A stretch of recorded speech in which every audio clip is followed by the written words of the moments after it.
आज सुबह 18 मई को बेलारूस और रूस ने संयुक्त परमाणु अभ्यास शुरू करने की घोषणा की। ये असली गोलीबारी अभ्यास हैं जिनमें परमाणु हथियार पहुंचाने का अभ्यास होता है। ठीक आज ही जब पुतिन बीजिंग जा रहे हैं, जब ट्रंप व्हाइट हाउस के सिचुएशन रूम में ईरान पर हमलों पर चर्चा करने वाले हैं, और उसके बाद जब यूक्रेन ने रिकॉर्ड संख्या में ड्रोन से मॉस्को पर हमला किया है। लेकिन साथ ही ये भी पता चला है कि बेलारूस ने चुपचाप यूक्रेन, पोलैंड और लिथुआनिया के साथ अपनी पूरी सीमा बंद करने की घोषणा कर दी है। और साथ ही बेलारूसियों को इस सीमा क्षेत्र के जंगलों में भी जाने से मना कर दिया है। और ये सब तब हुआ जब लुकाशेंको बड़ी जंग की तैयारी की बकवास कर रहे थे। मेरा नाम एलेक्सेई पिची है। आइए इस विषय पर चर्चा करें। कृपया इस YouTube चैनल को सब्सक्राइब करें, लाइक करें और सवाल पूछें। और इससे पहले कि हम शुरू करें, एक सेकेंड आपका ध्यान चाहता हूं, क्योंकि ये एपिसोड प्रेपलाई प्लेटफॉर्म के समर्थन से आ रहा है। ये एक यूक्रेनी ऑनलाइन विदेशी भाषा ट्यूटर प्लेटफॉर्म है। वहां लगभग 1 लाख शिक्षक और 90 भाषाएं हैं। ये उन सभी के लिए एकदम सही है जो उदाहरण के लिए प्रवास में हैं, जर्मन, अंग्रेजी, पोलिश या कोई भी भाषा सीख रहे हैं। और जो आपके लिए बहुत महत्वपूर्ण है, अभी उनके यहाँ 50% की छूट है। ये पहली क्लास के लिए है। इसलिए इस वीडियो के डिस्क्रिप्शन में एक लिंक है जिस पर क्लिक करके आप तुरंत ही YouTube चैनल एलेक्सेई पिची से 50% की छूट पा सकते हैं। अब हम एपिसोड की ओर बढ़ते हैं। तो बेलारूस के रक्षा मंत्रालय ने घोषणा की है, उद्धरण है, बेलारूस में परमाणु हथियारों और परमाणु समर्थन के युद्धक उपयोग के लिए सैन्य इकाइयों का अभ्यास शुरू हो गया है। ये युद्धाभ्यास रूसी पक्ष की भागीदारी और बेलारूस की सशस्त्र सेनाओं के जनरल स्टाफ प्रमुख के नेतृत्व में हो रहे हैं। इन अभ्यासों में मिसाइल बल और वायु सेना शामिल हैं। उद्देश्य परमाणु हथियारों के उपयोग की तत्परता बढ़ाना है। यहां एक बात है जो इस कहानी में समझना जरूरी है। सूचित किया गया है कि सैनिकों की क्षमता जांची जा रही है कि वे अनियोजित क्षेत्रों से कार्य कर सकें और युद्धक उपयोग का संगठन कर सकें। अभ्यास में परमाणु हथियारों की डिलीवरी और उपयोग की तैयारी की जा रही है। ये एक विशेष सक्रियता है। मुख्य ध्यान गुप्तता, लंबी दूरी तक स्थानांतरण और गणनाओं के संचालन पर है। यानी जैसा कि आप समझ सकते हैं, ये कोई दिखावटी परेड या शेखी नहीं है। ये परमाणु हथियारों के गुप्त उपयोग की प्रैक्टिस है, जिसमें उन्हें असामान्य स्थानों पर तैनात कर वहीं से प्रक्षेपित किया जाता है। ये परमाणु हमले की सैन्य ट्रेनिंग है, वो भी अनपेक्षित जगहों से, या फिर क्रेमलिन यही दिखाना चाहता है। ये नहीं बताया गया है कि इन अभ्यासों में असली परमाणु वॉरहेड्स शामिल होंगे या सिर्फ उनकी नकल की जाएगी। ये भी एक महत्वपूर्ण बात है, क्योंकि अगर बात असली हथियारों की हो रही है तो ये सामान्य अभ्यास नहीं रह जाता, ये एक युद्धक तैनाती बन जाती है। लेकिन अभी क्यों? पिछले साल के अंत में बेलारूस में ओरेशनिक प्रणाली तैनात की गई थी, जो परमाणु हमलों में सक्षम है, लुकाशेंको के ये कहने के बाद कि उनका देश पड़ोसी नाटो देशों से खतरे में है। तनाव और भी बढ़ गया है। लुकाशेंको ने ठीक पिछले हफ्ते आंतरिक बलों की लक्षित लामबंदी की घोषणा की और कहा कि देश संभावित संघर्ष के लिए तैयारी कर रहा है। यूक्रेन ने उत्तरी सीमा पर बेलारूस के साथ तैनाती बढ़ाई है, क्योंकि कहा गया कि रूस वहीं से नया हमला शुरू करने की तैयारी में है।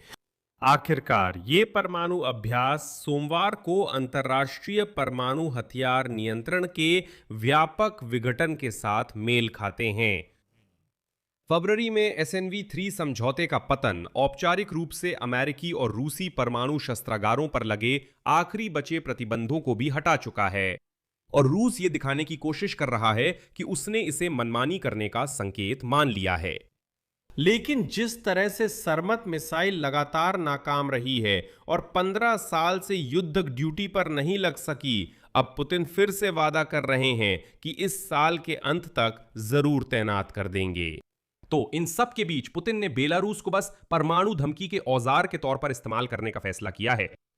एक और बात है, इसे साफ समझना जरूरी है। इस न्यू स्टार्ट यानी परमाणु समझौते के खत्म होने के बाद अब अमेरिका और रूस के पास परमाणु वारहेडों की संख्या पर कोई कानूनी प्रतिबंध नहीं है। कोई सीमा नहीं है, कोई निरीक्षण नहीं है, कोई सत्यापन तंत्र नहीं है। और ऐसी स्थिति में बेलारूस और रूस ये दिखावटी परमाणु अभ्यास कर रहे हैं। ये कोई समझौते का उल्लंघन नहीं है, क्योंकि अब उल्लंघन करने को कुछ बचा नहीं। माफ कीजिए, ये नई परमाणु वास्तविकता है जिसमें कोई नियम नहीं है। रूस अलेक्जेंडर लुकाशेंको का इस्तेमाल कैसे कर रहा है, इस पर ध्यान देना चाहिए। पिछले हफ्तों में उनके शब्दों पर सच में सोचने की जरूरत है। हाल ही में रक्षा मामलों पर हुई बैठक में लुकाशेंको ने कहा कि बिना जमीनी अभियान के युद्ध नहीं जीता जा सकता। उन्होंने अनुकूलित हथियार तैयार करने का आह्वान किया बेलारूसी इलाके के लिए। उन्होंने ड्रोन और इलेक्ट्रॉनिक युद्ध की अहमियत बताई। साथ ही उन्होंने 2026-2030 के लिए राज्य हथियार कार्यक्रम पर एक बैठक भी की। वहां पर विशेष खरीद और खर्चों पर चर्चा हुई। लुकाशेंको ने सेना और सीमा सेवा में रिजर्व अधिकारियों को बुलाने का आदेश दिया। 6000 से ज्यादा रिजर्विस्ट रक्षा मंत्रालय के अभ्यासों से तत्परता की जांच से गुजर चुके हैं बेलारूसी अधिकारी। उन्होंने बताया कि इन अभ्यासों से युद्ध तैयारी, लॉजिस्टिक्स और मोबिलाइजेशन प्रक्रियाओं की जांच हुई। और इसके अलावा बेलारूस ने आज यूक्रेन, पोलैंड और लिथुआनिया की सीमा से लगे 19 जिलों में जंगलों में प्रवेश पर तुरंत रोक लगा दी है। एसबीयू के पूर्व उपप्रमुख यागुन ने बताया कि ये प्रतिबंध सेना की गुप्त आवाजाही में इस्तेमाल हो सकते हैं। संभावित परिदृश्यों में यूक्रेनी वोलिन, रोवेंशिना जिले और परमाणु बिजली स्टेशन के पास खतरा शामिल है। या सुवाल्की कॉरिडोर में दबाव या बिना हमला किए यूक्रेनी बलों का ध्यान भटकाना।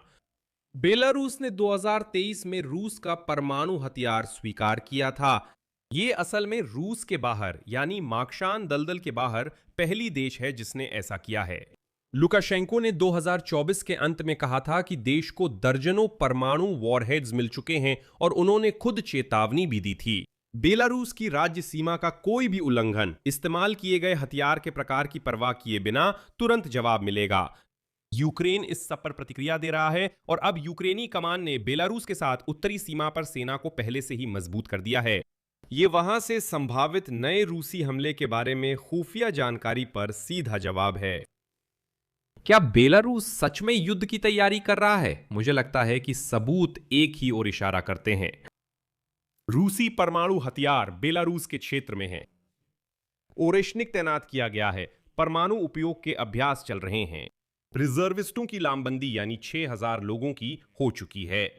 2030 तक का हथियार कार्यक्रम तैयार है। लुकाशेंको कुछ जमीनी अभियानों और उनके बिना जीत नामुमकिन होने की बात कर रहे थे। यूक्रेन उत्तरी सीमा मजबूत कर रहा है। यानी साफ है कि हालात को तनावपूर्ण बनाने के लिए बेलारूस तैयार है। हालांकि रक्षा मंत्रालय की आधिकारिक व्याख्या यही है। अभ्यास किसी देश के खिलाफ नहीं है और क्षेत्रीय सुरक्षा को खतरा नहीं है। मैं जोर दूंगा, यही बात रूस की हर बढ़ती आक्रामकता से पहले कही गई थी, शब्दशः। इसलिए ध्यान देना जरूरी है। और आखिरी बात जो बेलारूस के बारे में समझना जरूरी है ये कि पुतिन को इसकी जरूरत अभी क्यों है। रणनीतिक और अंतर्राष्ट्रीय अध्ययन केंद्र ने अपने विश्लेषण में ईरान युद्ध के वैश्विक सुरक्षा पर प्रभाव पर लिखा है, अमेरिका ईरान संघर्ष से मॉस्को को कुछ तात्कालिक रणनीतिक लाभ मिले हैं, जिससे अमेरिका की सुरक्षा चुनौतियां कई मोर्चों पर जटिल हुई हैं। ये रूस के लिए यूक्रेन में अपनी पहल दोबारा शुरू करने का रणनीतिक गुंजाइश पैदा करता है।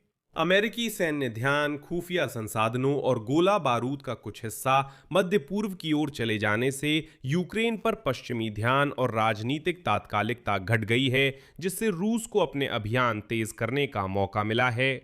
और दूसरे शब्दों में कहे तो जब ट्रंप ईरान पर ध्यान दे रहे हैं, पुतिन यूक्रेन पर दबाव बढ़ाने की कोशिश कर रहे हैं और बेलारूस के जरिए नाटो देशों पर भी दबाव डालने की कोशिश कर रहे हैं। और ये जो परमाणु अभ्यास है ये उसी दबाव का हिस्सा है। यहां मैं विराम लगाता हूं। आपकी राय और आपके निष्कर्ष इस एपिसोड के नीचे कमेंट्स में लिखें। चैनल को सब्सक्राइब करें, बेल आइकन दबाएं और लाइक करना न भूलें। अगर आप इस YouTube चैनल को सपोर्ट करना चाहते हैं तो डोनेशन के लिए वीडियो डिस्क्रिप्शन में दिए लिंक और डिटेल्स इस्तेमाल करें। बस इतना ही। अपना ख्याल रखें। सबको अलविदा।